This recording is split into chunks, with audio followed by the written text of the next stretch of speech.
Moi, je connais tous les hivers à Paris, les lits de réanimation sont totalement saturés. Nous transférons des patients à Orléans, à Chartres, tous les hivers. En temps normal déjà. En temps normal. Avant la période Covid, on n'en parlait jamais. Avant la période bien sûr, Covid. on n'en parle pas. Alors que nous, on en parle tous les jours. On demande des lits supplémentaires. Rien ne nous est accordé. M6 Info. Cette dame est arrivée ce matin à l'hôpital. Le diagnostic est posé. Elle est grippée. Ces patients vont s'ajouter aux autres patients qui se présentent habituellement aux urgences et avec un encombrement des lits d'hospitalisation. Là, on est dans une situation où l'hôpital n'a plus aucun lit d'hospitalisation. Situation inquiétante dans les services d'urgence. Une centaine d'établissements viennent de déclencher ce qu'on appelle le plan hôpital en tension. En termes simples, cela signifie qu'il n'y a plus assez de lits. Les patients sont parfois soignés à même les brancards dans les couloirs. Une situation de crise qui devient permanente. Et vous allez l'entendre, les personnels sont à bout de souffle.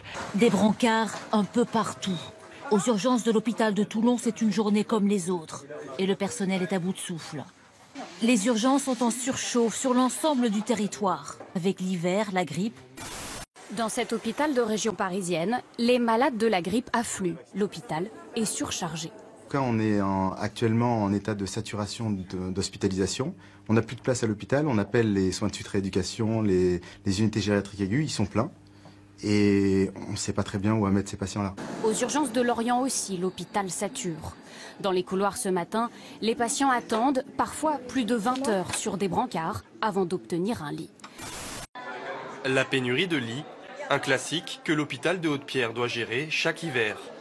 Quand il n'y a plus de lits, on fait au mieux, on a recours un petit peu aux cliniques aux alentours, aux hôpitaux. Il y en a certains qu'on peut gérer aussi en ambulatoire. Et sinon, le cas échéant, il y a des gens qui passent la nuit sur des brancards parce qu'on n'a pas le choix. Le corps médical, lui aussi, est débordé. L'ensemble du service fonctionne à flux tendu. Pas sûr que la situation s'améliore dans les prochaines semaines. La grippe n'a pas encore atteint son pic dans la région. Depuis le début de l'hiver, les urgences sont saturées. Nous, on a un ras-le-bol de ce système-là.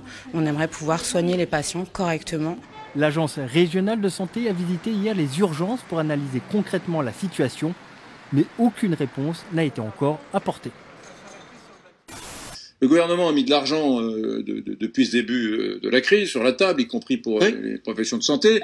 Il y avait 5000 lits de réa, 5000 lits de réa au mois de mars. Il y en avait apparemment 25 000 en Allemagne. Ouais. Là, et il y en a toujours 5000. Et là, on nous dit, non mais il y en a 5000, mais attention, il y a tellement eu d'opérations qui ont été déprogrammées, reprogrammées, qu'il y en aura encore moins de disponibles au mois d'octobre qu'au mois de mars. C'est-à-dire qu'on a mis des milliards d'argent du contribuable. Le contribuable a été généreux, il a bien voulu payer ses impôts, il a bien voulu financer ça, pour se retrouver dans une situation où il y a moins de lits de réa en octobre qu'au mois de mars. Et c'est du délire. Et c'est pire que ce que tu dis, parce que en plus de ça, pour des mesures d'éviter la contamination entre les malades, les chambres à 2 lits sont devenues des chambres à 1 lit.